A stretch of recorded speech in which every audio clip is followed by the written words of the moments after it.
the show. Is that how it went? And so we put together a pitch, which when shows are meant to be, you can write them in like a minute. You know, it was just like, this is what the show is. And we took it to Logo and to Pam and the group that was there at the time, and they said, yes. Which nobody else did, by the way. We took a lot of places, to be honest. We thought for sure drag was ready for E or Bravo or, you know, mainstream. And we were reminded that it was like, oh my God, we love Raimi and Fenn, oh my God, we love RuPaul, oh my God, we love this idea. But it's just too crazy for a network.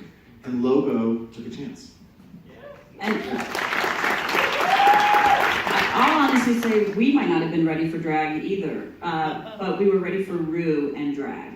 And I think the combination of those two factors made it what it is today, quite honestly. And I think it's that ingredient without Ru doesn't really work for us. But Ru is, who else would you make this show with? Right? Anybody?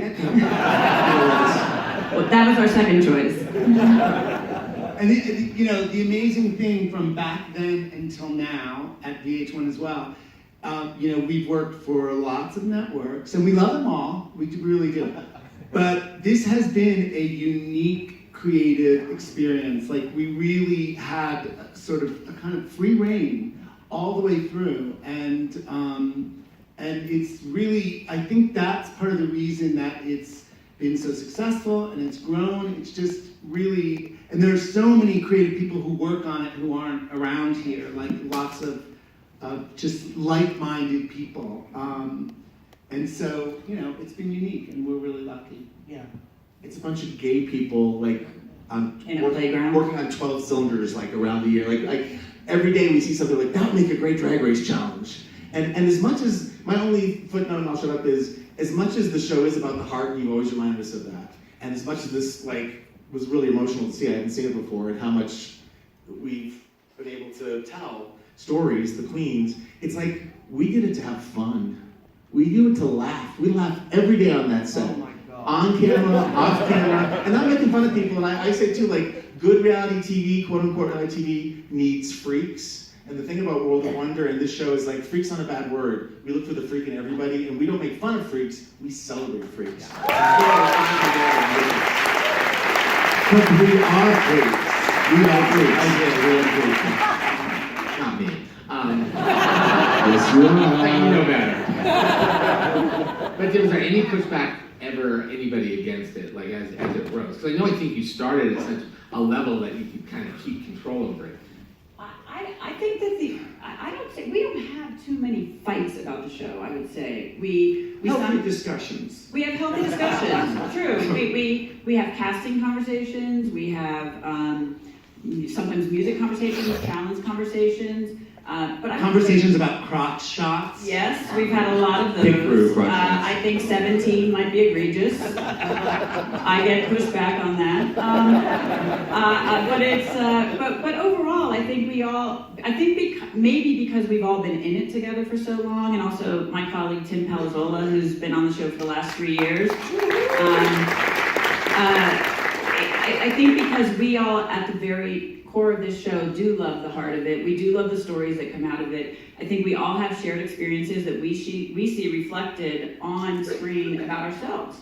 And we have to do right by those stories. And I think each and every one of us comes to that from a different place, but it all comes and gets wrapped up in the center that way.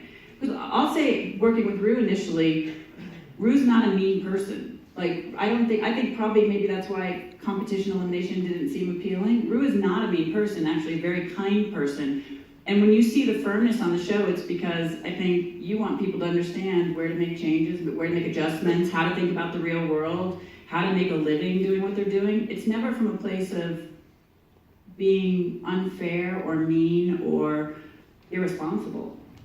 But the weird thing is about the show, I think, is that even though it is a competition elimination, no one who goes on the show is a loser. Right. You know, it lifts everybody up, and they all go on to have these amazing opportunities and careers. It's a happy Pork chop. I'm talking about pork chop. And from where I sit, it stayed fresh and it keeps changing. You look at a lot of the reality shows, and even when you talk to the audience members, I watched it for the first 2 seasons, and then I got bored with it. I got bored with this show or that show. And this one tends to just keep growing the audience as it goes. And I think that must be a tribute to you guys too, down there. Like, how do you...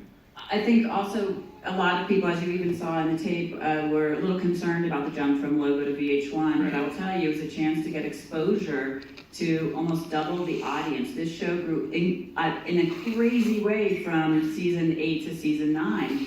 And for us, that's just a chance to showcase images to a broader audience and put it out there in a bigger landscape. I mean, season 9 was produced with the knowledge that it would air on Logo. And at the last minute, Chris McCarthy, your boss, and his genius brought us to VH1, which was a real risk, and it paid off. But there was never been any creative, you're on VH1 now talks. But in terms of the show changing, I mean, it's a show about drag, and drag queens never use the same outfit twice. And the show itself is a drag queen and has to reinvent itself every season, right? No, part of the way we put the show together is like everybody brainstorms, and Rue is like part of that. Like people will pitch out ideas, and Rue's one of your things is like, well, what's under the hood? Like constantly pushing everyone on the team with every challenge, even the mini challenges. Like we go through, we act them out. I mean, it's crazy. Try to stop them from acting out. Yeah, because we're all like so motivated to blow people away, to feed the children who are starving. And I think we all think that's part of our responsibility. And Rue is sort of driving everyone, throughout pre-production. You guys are way too good because you just segue. I don't have to do anything. You're working through it. But I just want to get to the show's mechanics. When I talked to a lot of people about coming up here, because I was very, very nervous, some of the mechanics on the show that a lot of people want to know about. Things like, how can somebody come on the show and not know how to sew? How much prep do the contestants doing now compared to in the early years? I'm still shocked when people come on and do the snatch game and look like they've never thought of it before. What's happening with mechanics now? I'm shocked when they don't know the words to the lip sync.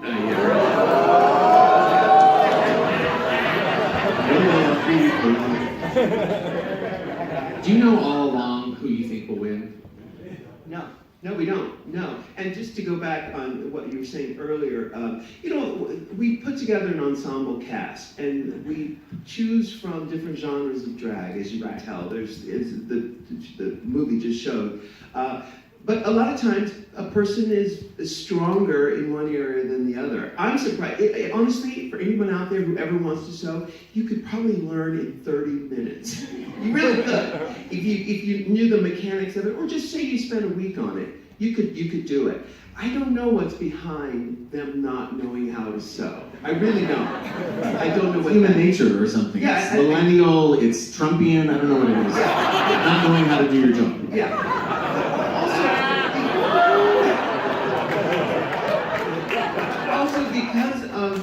Because it's such a great ensemble, I think that keeps the show really fresh too, because we can plan and produce and do all this stuff before the kids arrive, but once they get there, it changes and turns into its own thing. Every single season, something happens, whether, a lot of them were in this thing here, whether it was the kids at the bus stop or on Gina, where we didn't plan for that, and we're gobsmacked at how the show has a life of its own. It wants to speak. The show wants to speak and tell its own story, and we just help facilitate that.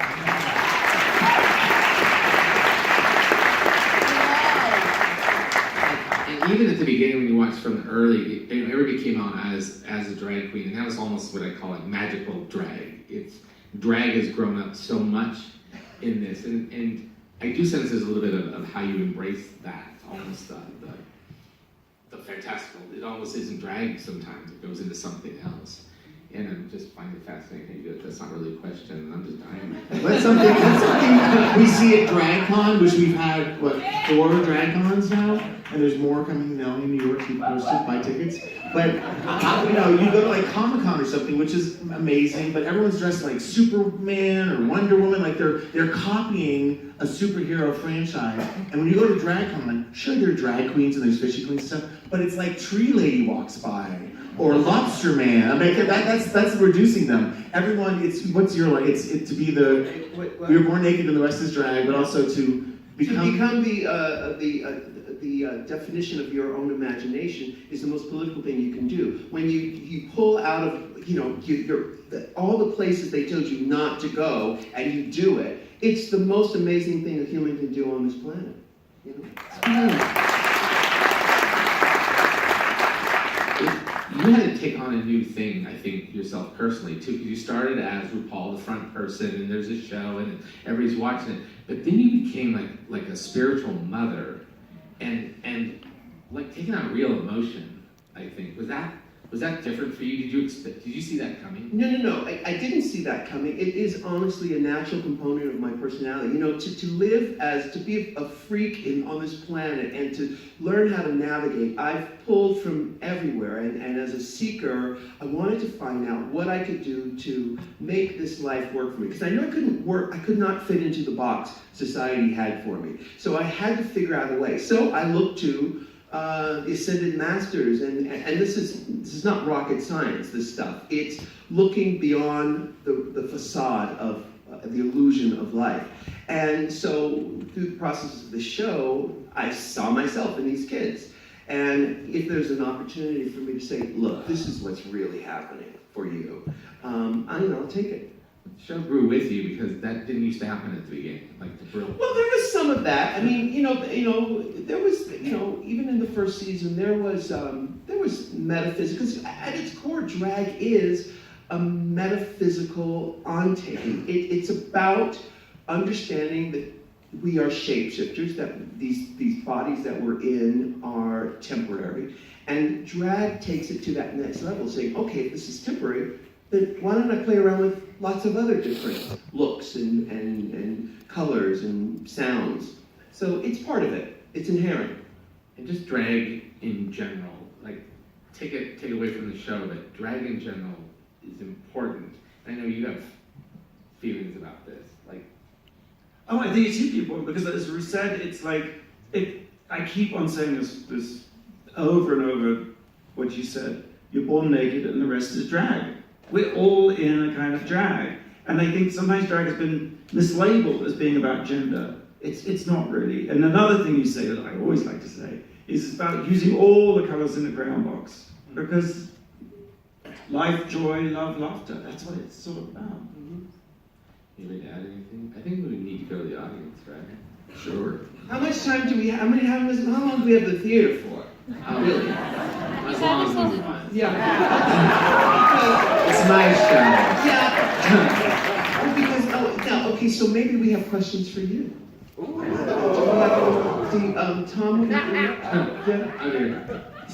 do you have any questions? Have you ever done drag? I have. What was that like? Explain. It was phenomenal. At first I did it in a very private party, and we did that in a couple of years, and then I decided I was going to go, what's that thing that was down in Hollywood? Oh, Drag Strip 66? Drag Strip. Yeah. And you could get it at the line if you went in drag, and I went in drag out in public the first time ever, and it was so liberating. First of all, because nobody knew who I was, and I would sit next to people, and those drag queens feel you up.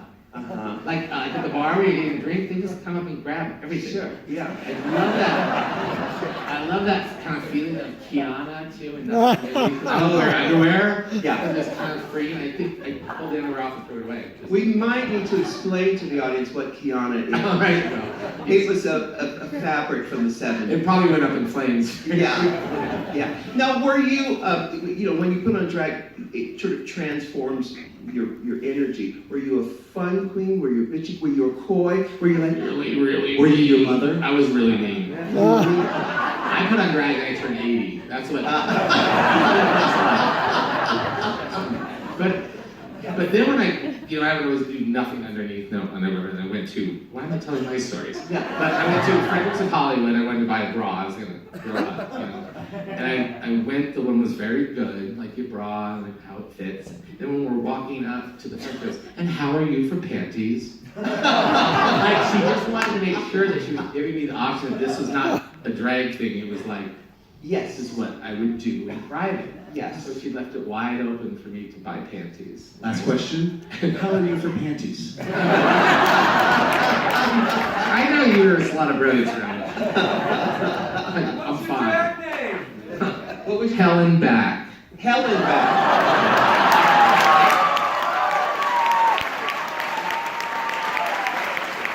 I still have friends that call me Helen regular. Is that, are you done with questions? I will tell you a little story about this theater. When I first started, well, the first movie I ever saw for Sundance was Paris is Burning. In this theater? No, in IFP Market. Remember that thing? Yeah. And I thought this is the best fucking job in the world. That's Yeah. what they sent me to. The one time we showed a film a long time ago called Vegas in Space. Oh yeah. And we showed it at midnight. We had no idea. Me and Alberto Garcia, who ran the festival then, we're down at the bar drinking, and let's go see how abysmal this crowd is going to be. We walked in, and the lobby was packed with drag queens from all over the state of Utah. Wow. And it was like, oh, we're on something here. And from that moment on, we showed much more gay, crazy stuff at this festival. Wow. Wow. It was Vegas in Space, it was called, right? Yeah. Or, I can't even remember. Vegas in Space. Vegas in Space. But they all died. That whole pack of that whole show died. But the movie lingers on. Yes, thank you. Which is important. It's important to know that they put this together, and it's there. Now, we are going to take questions, but, let me just tell you something. In my shows, when I used to have what I would do for questions, I said, we want some good questions. We don't necessarily want comments, perhaps, like questions. Don't tell me your life story. Yeah, that's true. So, We don't need witnessing. we don't need a witness, but it's cute. But Now, if it's a bad question, we'll just move on, right? well, no, we don't want to scare anybody because we do want to hear from you because we want a dialogue, but we don't want, But let me just before we go, let me just say one thing that most people don't know is that I don't read a teleprompter on the show. I have an earbud in my ear. So, obviously there's a script and I have to do some heavy lifting with the girls saying, today on the show we're going to do this and do that and do this. Well, the earbud has someone talking to me in it. And I've mastered the art of listening to them and speaking at the same time. In fact, right now I've got an earbud in my ear. Everything I've just said is being told to me through this man right here. Tom is the person in my ear who speaks to me. And sometimes the girls are sitting there watching us tape this thing in front, and sometimes I'll say, oh, slow your roll, slow it down, because he'll get ahead, he'll have a little coffee. Get a little excited. Yeah. But a lot of people, a little trivia for you about the show, because we don't have a teleprompter, we have a earbud. Tomoprompter. Yes, a tomoprompter. So when you have that slightly concerned look that you go to, that's just you're just waiting for something to come in. It's gas, it's actually. Best to get through it. I think we set up some ground rules for the audience. And then we have people out there with microphones, or they're just going to use their theater Are voice? you gonna scream out? Yeah. We have microphones, right? Okay. All right. So there's a fellow right there with the beard. Joe Burnett show. Give him you have to do some Phil Donahue here. Run with that microphone. Yeah, there we go. Stand up and tell us where you're from and what your name is. My name is Matt. I'm from Salt Lake City, Utah. Right. My question is more of kind of the show mechanics, and with the exception of season 9 and how you did the lip sync battles, is there like a system on how you choose the winner, or is it a voting system?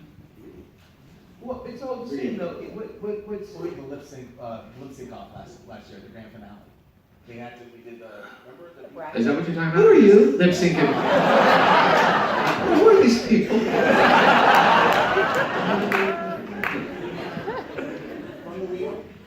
Oh yeah, right, yes, right, yeah. So he wants to how we choose the winner.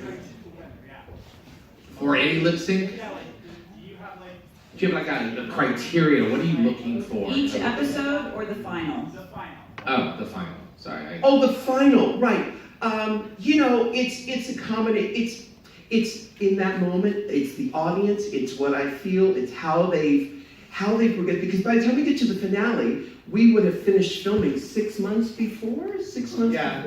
So it's all of that time, and it just sort of develops, and it becomes very clear. It's not a difficult decision, But again, like Fenton said, they all win. Everybody's a winner. The only difference is $100,000. After taxes, it's pennies.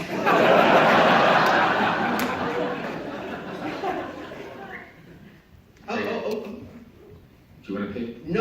She's There's a microphone back Oh, there. there's a microphone back there. That's Okay. Who's back there? Right back there. Go for it. What's your name? Where are you from? I'm Christian. Oh, God. I'm Christian. I'm from Ogden, Utah. Ogden, Utah. Yes. Are the Osmonds from Ogden? Yes, they are. They are, yeah. Provo? Oh. Provo, yes. So really, I have to ask, where did Sissy Booba come from, and why did we only get it once? Say that again slower. So where did Sissy Booba come from? I think it was either last season or a season before that. A queen won a challenge. And you said, Sissy Booba, you're the winner of this week's challenge. That was probably spoken. I said it because he probably said it.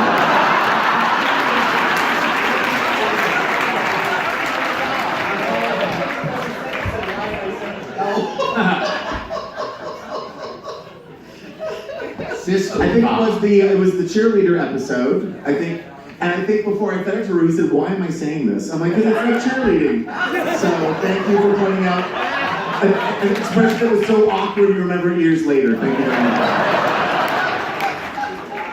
You with the baby. What's your name? Where are you from? I'm Kristen. I'm from Park City, Utah. And Kristen, what's your baby's name? This is Little Edie. Edith. Lily Edith. I love that. Oh my goodness. She's a good baby. She's a good baby. Yeah. How do you, in the new world of Trump, how do you maintain a sense of optimism? That's a very good question. Honestly, we don't really have a choice. I say this in interviews a lot. We are sweet, sensitive souls, and we're very sensitive to all of our surroundings. So and I tell this to the kids. I said it in the film. It's important to keep a balance in your life, and laughter is your friend. Laughter, you can't take life too seriously. The emphasis is on the too seriously. People like him have come and gone, but what you want to do in your life is go out and live your best life and have a great time, regardless of oh look who's here, hi, regardless of what's going on out there. And for us, bohemians, beauty, color, music, laughter, and this is what Lily Edith, you have to teach her, is we are witches, and we have to conjure up. We have to make it happen for us, regardless of what the storm clouds are doing.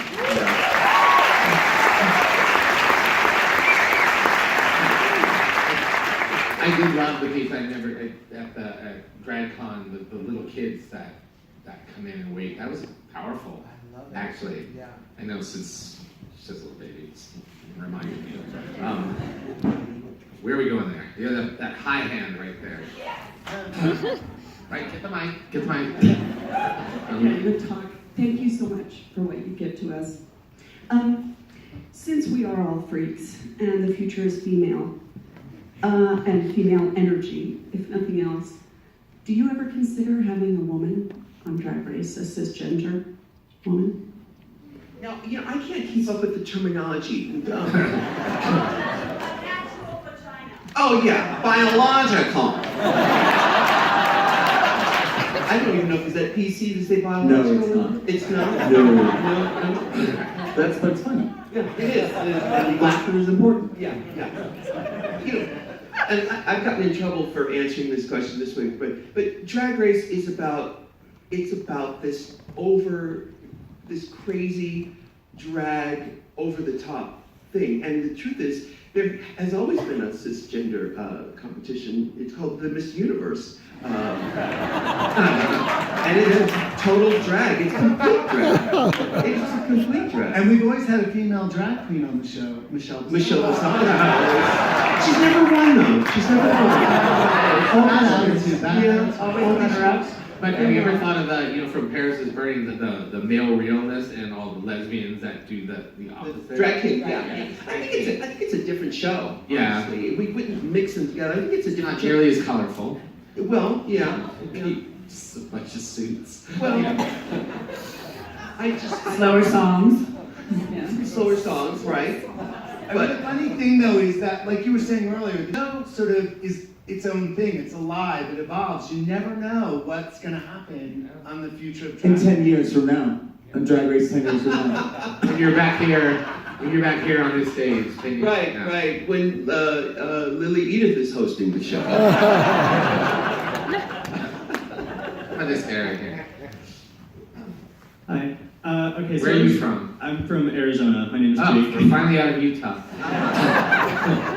So I was just wondering, is approaching producing a season of All Stars different from producing a regular season? And part of that, and this is all tea, no shade, why doesn't the Hall of Fame include the original winners of the regular seasons?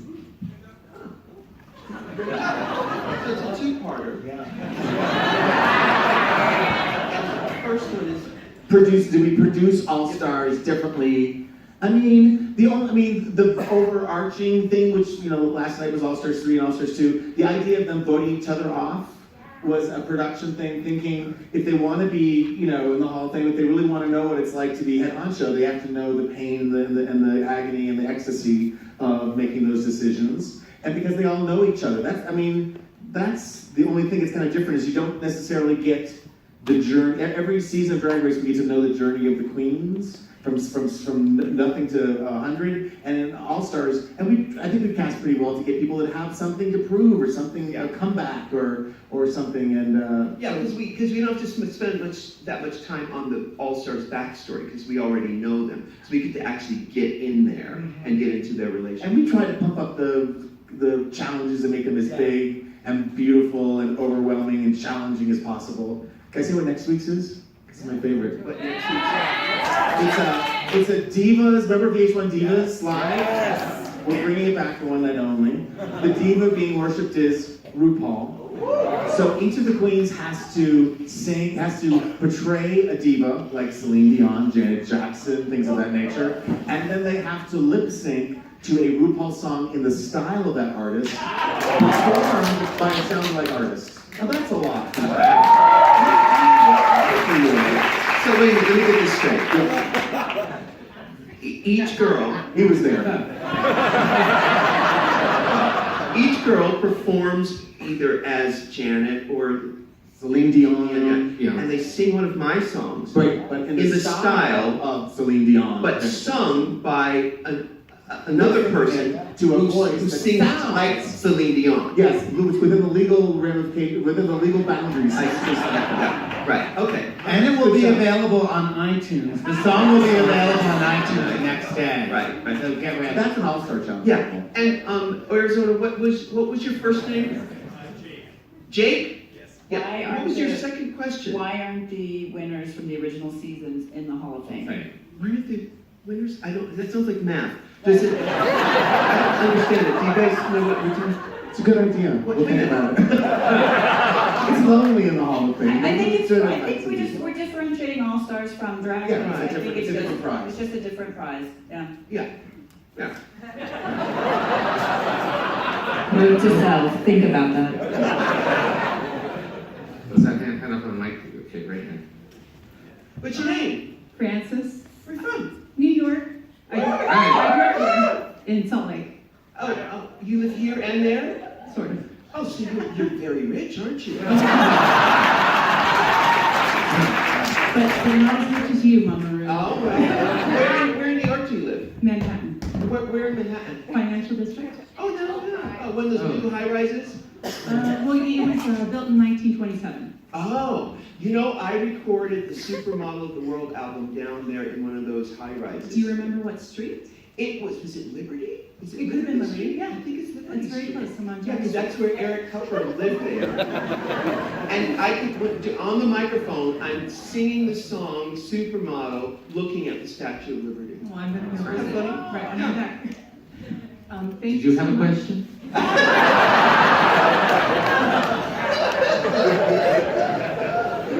You bring us so much joy, and I'd like to know for you, what is the most gratifying and maybe surprising thing about doing Drag Race?